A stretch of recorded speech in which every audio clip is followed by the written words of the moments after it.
Welcome back, everyone. Today's video not going to be on the Aston Martin or the Toyota.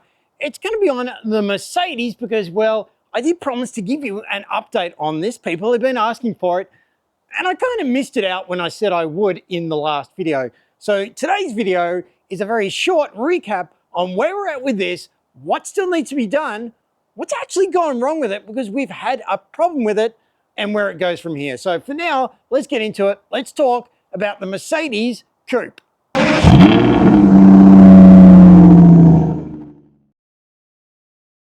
So this car, it's got a little problem at the moment. So what was actually going wrong with this car? Well, what would happen is you'd get in the car and you'd start it and immediately get a Christmas tree of lights on the dash telling us this system's not working, that system's not working, failure with this, failure with that, all kinds of crazy stuff.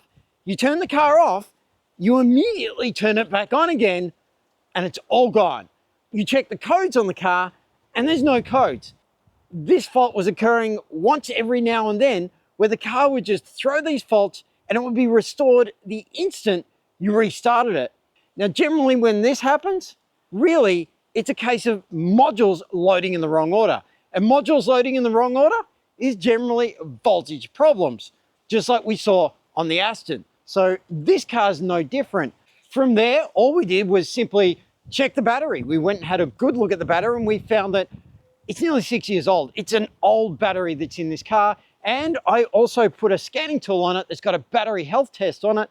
And it showed the battery is sort of getting close to done. Now, all the warnings on the dash have gone away and they've not come back. This car has not repeated the same problem we had.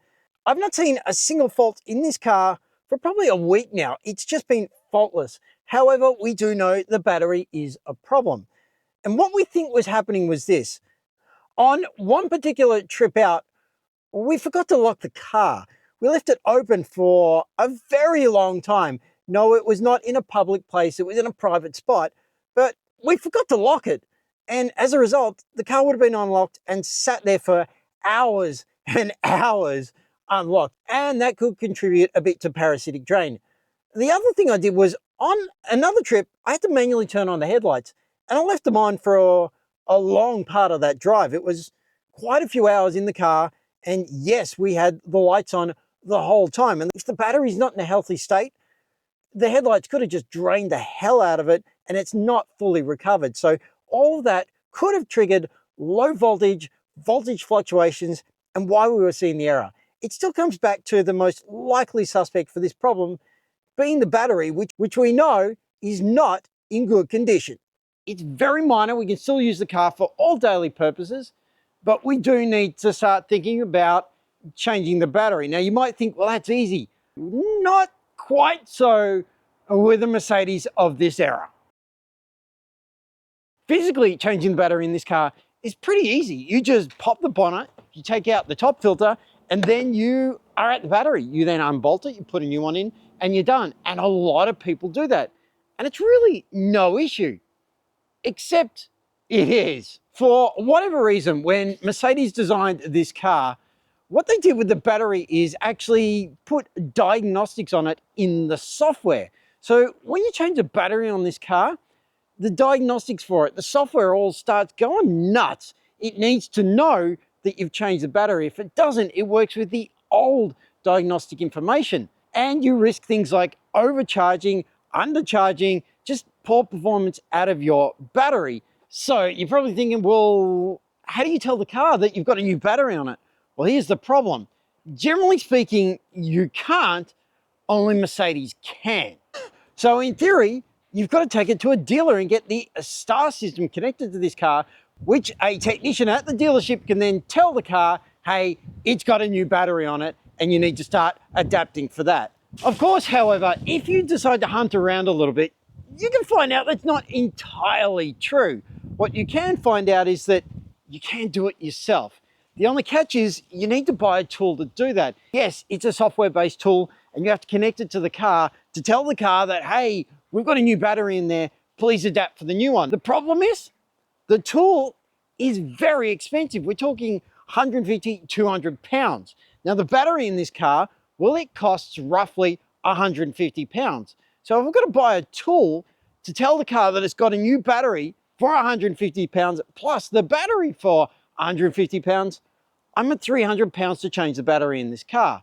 The catch, well, if I take this car into the dealer, which I'm not going to do, I'll take it to an independent mechanic, I can get the battery changed for sort of 200 pounds.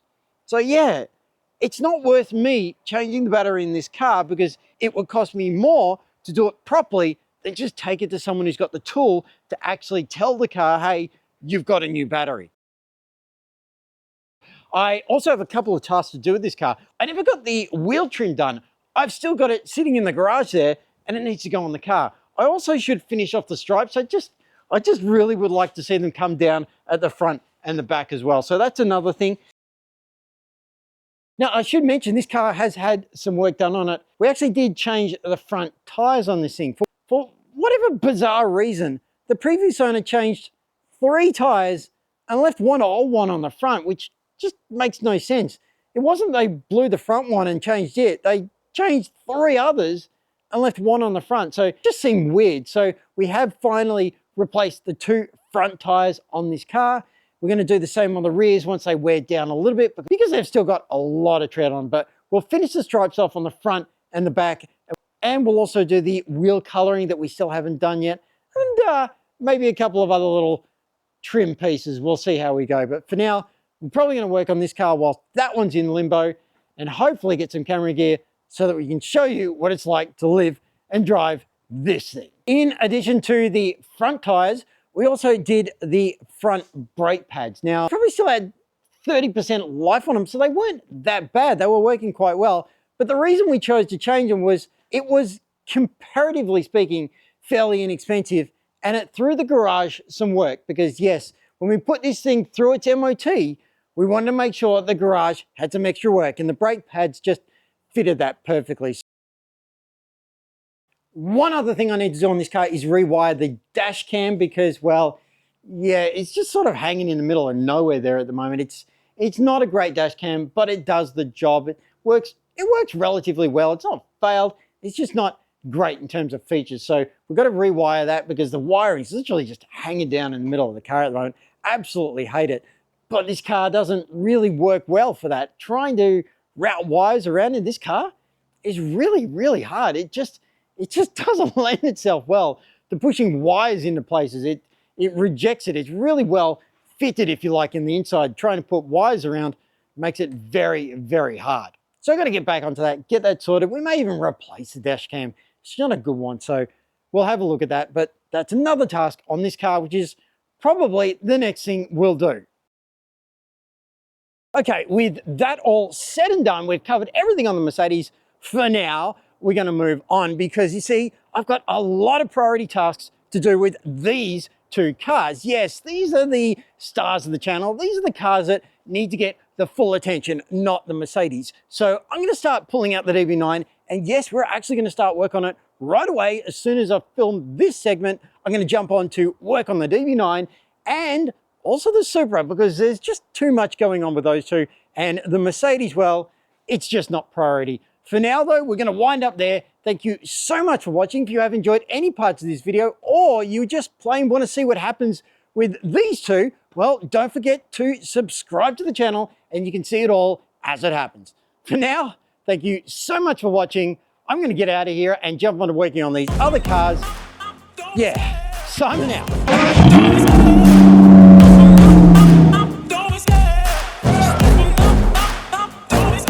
I love the chase and the hunt, and I set the pace when I'm running. I always take what I want and I always give it 100. Don't need a bank, no, I'm funded. Play the game like it's nothing. I'm always thankful for something. Don't take for granted, stay humble. Now wake up, it's time to look at the enemy. Look in the mirror if he is no friend to me. It's not working out, maybe it's